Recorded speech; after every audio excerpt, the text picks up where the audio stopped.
നീതിന്യായ കോടതികളിൽ രണ്ട് കണ്ണുകളും മൂടിക്കെട്ടിയ ഒരു സ്ത്രീയുടെ പ്രതിമ കാണാം. നിഷ്പക്ഷതയെയാണ് അത് സൂചിപ്പിക്കുന്നത്. കുറ്റം ചെയ്ത വ്യക്തിയുടെ മതമോ രാഷ്ട്രീയമോ സമ്പന്നതയോ കുലമഹിമയോ ഒന്നും ശിക്ഷ നടപ്പാക്കുന്നതിന് തടസ്സമാകരുത് എന്ന വലിയൊരു സന്ദേശത്തിന്റെ പ്രതീകമാണ് ആ പ്രതിമ. അള്ളാഹുവിന്റെ റസൂലിന്റെ കാലഘട്ടത്തിൽ ഖുറൈശി തറവാട്ടിലെ ഏറ്റവും പ്രസിദ്ധമായ മഖ്സൂമിയ കുടുംബത്തിലുള്ള ഒരു സ്ത്രീ മോഷണം നടത്തി. അള്ളാഹുവിന്റെ റസൂലിന്റെ കുടുംബമായ ഖുറൈശി കുടുംബമായതുകൊണ്ടും മഖ്സൂമിയ എന്നത് പ്രസിദ്ധമായ ഒരു തറവാടായതുകൊണ്ടും അള്ളാഹുവിന്റെ റസൂലിന്റെ മുന്നിൽ ചെന്ന് ആ സ്ത്രീയെ ശിക്ഷയിൽ നിന്നൊന്ന് ഒഴിവാക്കി തരണമെന്ന് റെക്കമെൻഡ് ചെയ്യാൻ അവർ തീരുമാനിക്കുകയാണ്.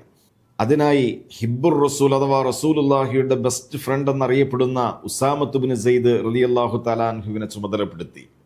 ഉസാമത്ത് ബിൻ സെയ്ദ് റളിയല്ലാഹു അൻഹു റസൂലുള്ളാഹിയുടെ മുമ്പിൽ വന്ന് കാര്യം അവതരിപ്പിച്ചപ്പോൾ ഹബീബായ റസൂലുള്ളാഹിയുടെ മുഖം ചുമക്കുകയും അള്ളാഹുവിൻ്റെ റസൂല് ശക്തമായ ഭാഷയിൽ ഉസാമത്ത് ബിൻ സെയ്ദിനോട് പ്രതികരിക്കുകയും ചെയ്തു.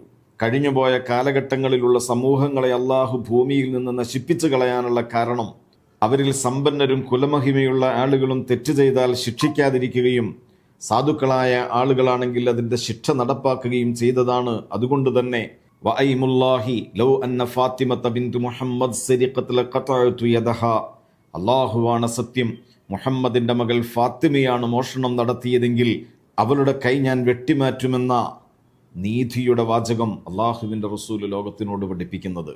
ഇങ്ങനെയായിരിക്കണം ഭരണാധികാരികൾ നീതി നടപ്പാക്കേണ്ടത്. രാഷ്ട്രീയവും മതവും എന്നതുപോലെ തന്നെ ജെൻഡറും നീതി നിർവഹണത്തിനൊരിക്കലും തടസ്സമായി കൂടാ.